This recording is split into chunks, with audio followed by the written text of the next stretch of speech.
Emotional attachment আমাদের উইশকে আমাদের কাছ থেকে আসতে বাধা দেয়। সো আমাদের উচিত যে আমরা যে ম্যানিফেস্টেশনের উপর কাজ করেছি, যে উইশের উপর কাজ করেছি, সেখান থেকে ডিটাচ হয়ে যাওয়া।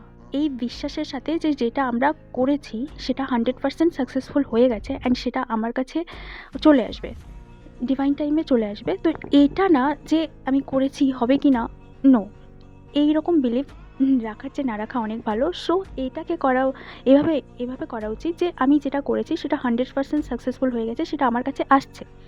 এবার সেটাতে কিভাবে আসবে, কেমন করে আসবে, সেটা আমার ব্যাপার না, ঠিক আছে? সো এইভাবে যে কোনো জিনিসকে লেট গো করতে হয়, ডিটাচ করতে হয়।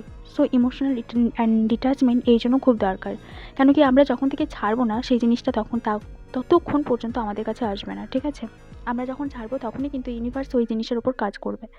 সো আমাদের সবথেকে যেটা দরকার সেটা হচ্ছে ইমোশনাল ডিট্যাচমেন্ট। আমরা যে কোনো ইসের প্রতি কাজ করছি, ঠিক আছে?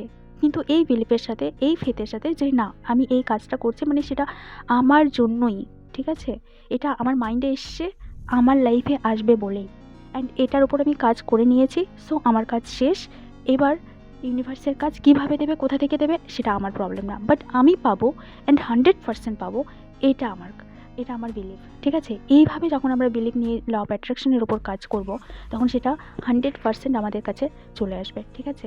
আর একটা জিনিস মাথায় রেখো, law of attraction never fail, কখনো ফেল হয় না। যদি কখনো হয়ে থাকে তো সেটা ইউনিভার্সে, মানে এটা না যে সেটা আমাদের জন্য না, সেটা এই জন্য যে আমাদের নেগেটিভ বিলিভ, নেগেটিভ থটস, আরও অ্যাটাচমেন্ট, ওভার অ্যাটাচমেন্ট, ঠিক আছে? এই জন্য।